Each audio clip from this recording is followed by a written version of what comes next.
Hello everyone, welcome to my YouTube channel teaching by SB.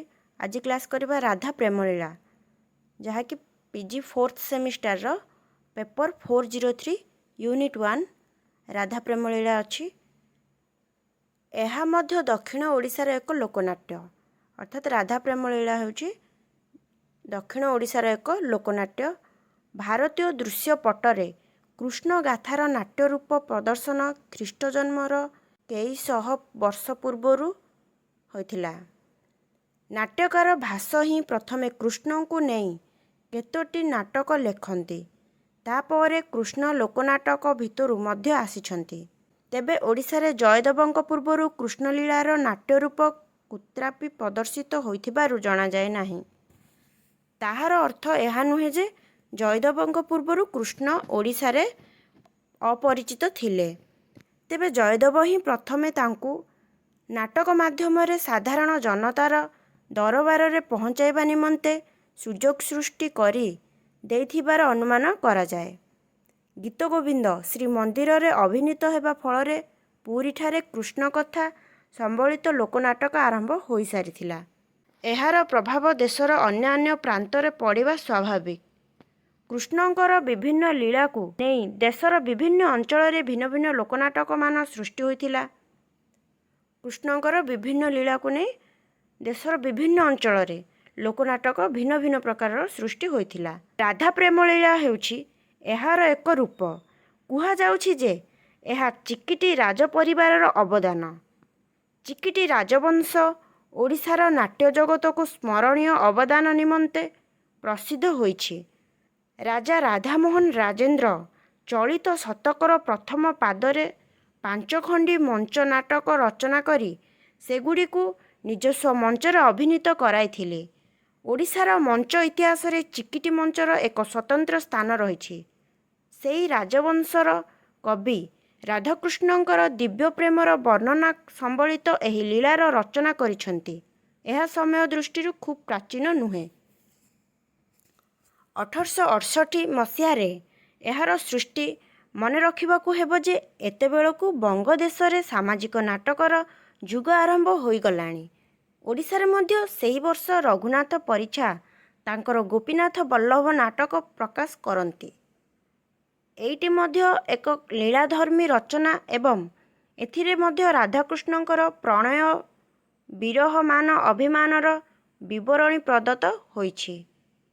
प्रथम राधा प्रेमलीलार रचयिता रूपरे चिकिटी राजकिशोर चंद्र राजेंद्रंकर नाम उल्लेख करा जाइथिले मध्य से एहार प्रकृत स्रष्टा नुहंती बोली कुहा जाइछि। प्रकृतरे तांकर पिता विश्वम्बर राजेंद्र एवं तांकर सभापंडित रघुनाथ राजगुरुंको जुग्म प्रचेष्टारे एहा रचित होइथिबार सुना जाए। एहा पुणी कविचंद्र हनुमान रायगुरुंको द्वारा परिमार्जित होइछि। तेणु एथिरे 3टी विदग्ध व्यक्तित्वर स्वाक्षर रहिबा कथा। एही लीला सृष्टि पछरे पुणी एक किंवदंती रहिथिबार सुना जाउछि। कुहा जाउछि जे किशोरचंद्र नपुंसक थिले। श्रृंगार रसात्मक काव्य माध्यम रे तांकर सुप्त पौरुष जाग्रत होई पारे बोली पंडित माने विश्वम्बरंकु परामर्श देइथिले। विश्वम्बर तेणु विलंब न करी पंडित मानक सहायतारे राधा प्रेमलीला रचना करी ताहाकु किशोरचंद्रंक नाम रे भणिता कराइथिले। उद्देश्य थिला ग्रंथ पाठ करी एवं ताहार अभिनय देखि किशोरचंद्रंकर पौरुष निश्चय जाग्रत हेबो। सुना जाए जे चिकिटी राजगृह मध्यरे प्रकृतरे मनोज्ञ परिवेश रे एहार प्रथम अभिनय होइथिला। उन्मुक्त मंच को यथासंभव सजाई दिया जाइथिला। बाहरर कौनसी दर्शक एही लीला देखिबार सुजोग पाई नथिले। रघुनाथ रायगुरु एहार निर्देशना देइथिले। सबुठु बड़ कथा हैला अभिनय पाई बाहरर कौनसी अभिनेतांकु लोड़ीबाकू होई नथिला।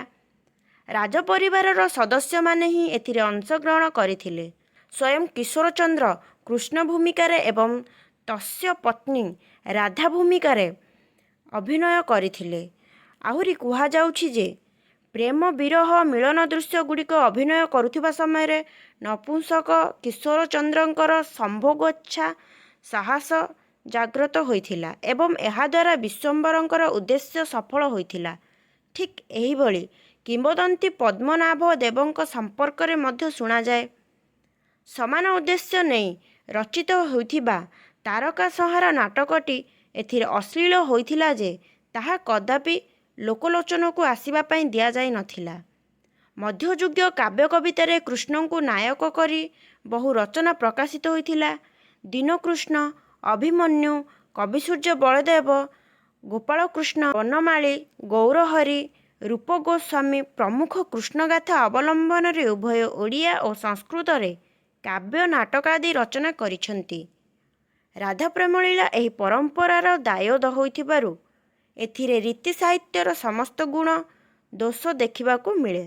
ଦେବତାଙ୍କୁ ନାୟକ କରି ଅବଦମିତ କାମନାର ରୂପାୟନ ଘଟାଇବା ଏବଂ ତହିଁର ଏକ ଆଧ୍ୟାତ୍ମିକ ମୂଲ୍ୟ ସମ୍ପର୍କରେ ସୂଚନା ଦେବା ଥିଲା ଏହିସବୁ ବୈଷ୍ଣବ କବିମାନଙ୍କର ଲକ୍ଷ୍ୟ।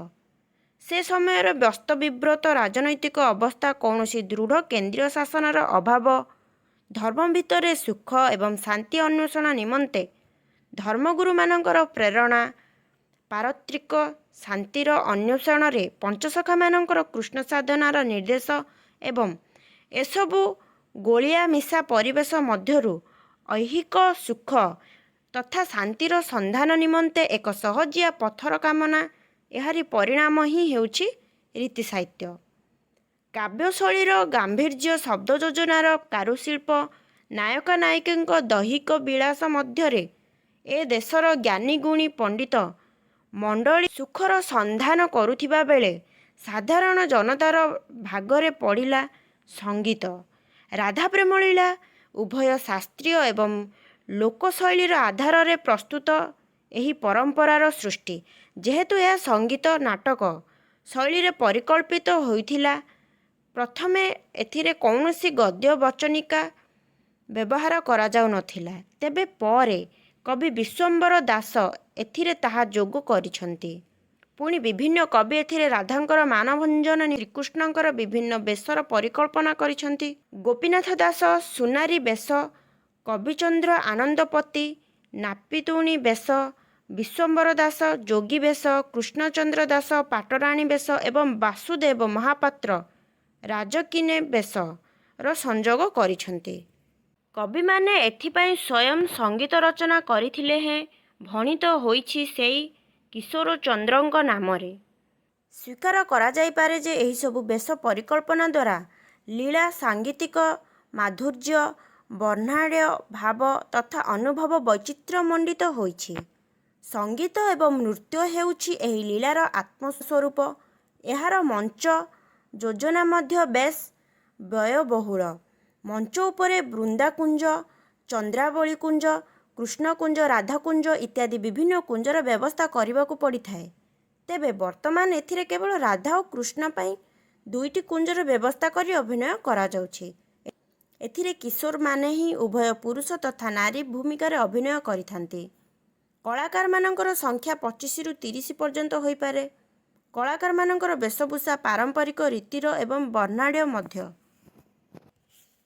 ବାଦ୍ୟଯନ୍ତ୍ର ମଧ୍ୟରେ ଏଥିରେ ହାରମୋନିୟମ, ମୃଦଙ୍ଗ, ଗିନି, ଝାଞ୍ଜ, ତବଲା ଏବଂ ଝୁମୁକା ଇତ୍ୟାଦିର ବ୍ୟବହାର କରାଯାଉଛି।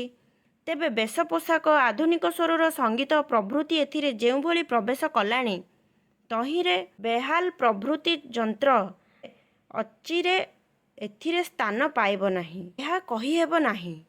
ରାଧାପ୍ରେମଲୀଳା ମୁକ୍ତମଞ୍ଚର ନାଟକ। ଗ୍ରାମ ଦାଣ୍ଡ ହିଁ ହେଉଛି ଏହାର ଅଭିନୟ ସ୍ଥଳ। ଦୁଇପଟେ କୁଞ୍ଜ, ମଝିରେ ନିର୍ଦ୍ଦେଶକ, ଗାୟକ ଓ ବାଦକମାନେ। ଅଭିନୟ ସହିତ ଏମାନେ ସହଯୋଗ କରନ୍ତି। ଶୁଣାଯାଏ ଯେ କୌଣସି କୌଣସି ଦଳ ଏଥିପାଇଁ ଘୂର୍ଣ୍ଣାୟମାନ ମଞ୍ଚର ସାହାଯ୍ୟ ମଧ୍ୟ ନେଲେଣି। ରାଧାପ୍ରେମଲୀଳା ପ୍ରଦର୍ଶନ ପାଇଁ ପ୍ରାୟ 18ରୁ 22 ଘଣ୍ଟା ସମୟ ଲାଗିଥାଏ। ଏହି ଦୃଷ୍ଟିରୁ ବର୍ତ୍ତମାନ ଏହାର ଦର୍ଶକ ସଂଖ୍ୟା ହ୍ରାସ ପାଇଛି। ରାଧାପ୍ରେମଲୀଳା ଯେଉଁ ପ୍ରଦର୍ଶନ ହୁଏ, ଯେଉଁ ନାଟକଟି ହୁଏ, ସେଇଟା 18ରୁ 22 ଘଣ୍ଟା ସମୟ ଲାଗେ। ଏଇଟା ସର୍ଟ କୋଶ୍ଚିନ୍ରେ ଆସିପାରେ।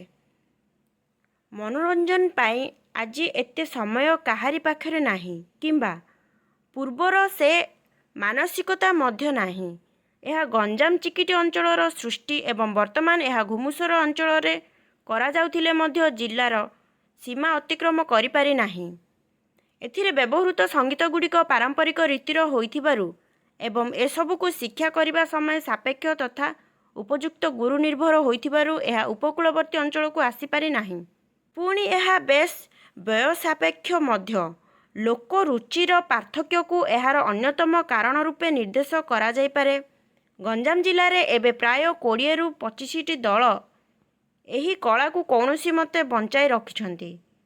ଅଭିନୟ, ସାଜସଜ୍ଜା, ସାଙ୍ଗୀତିକ ମାଧୁର୍ଯ୍ୟ, ନାଟକୀୟତା ପ୍ରଭୃତିର ଆକର୍ଷଣ ଯେତେ ଥିଲେ ମଧ୍ୟ ସମ୍ପ୍ରତି ଲୋକ ରୁଚିର ପରିବର୍ତ୍ତନ ଘଟିଯାଉଥିବାରୁ ଏହା ତାହାର ପୂର୍ବ ଗୌରବ ଫେରି ପାଇବାର କୌଣସି ସମ୍ଭାବନା ନାହିଁ। ପରିବର୍ତ୍ତନର ସ୍ପର୍ଶ ଏହାର ଉପସ୍ଥାପନରେ ମଧ୍ୟ ଦେଖିବାକୁ ମିଳିଲାଣି। ଏହା ଏକ ସ୍ୱାଭାବିକ ପ୍ରକ୍ରିୟା। ରାସଲୀଳା, ରାମଲୀଳା ପ୍ରଭୃତିରେ ମଧ୍ୟ ଏହା ହେଉଛି।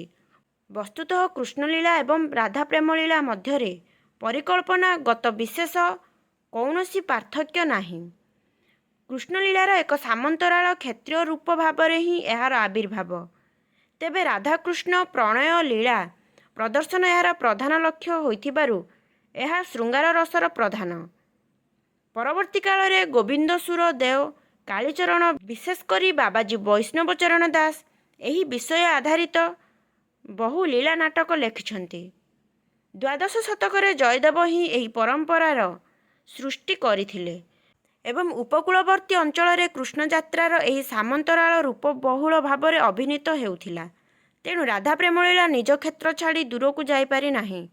ପୂର୍ବପୁରୁଷଙ୍କର ଏହି ମୂଲ୍ୟବାନ ସନ୍ତକଟିକୁ ବଞ୍ଚାଇ ରଖିବା ପାଇଁ ଯେତେ ଦିନ ଚେଷ୍ଟା କରାଯାଉଥିବ ଏହାର ଆୟୁଷ ମାତ୍ର ସେତିକି ଦିନ।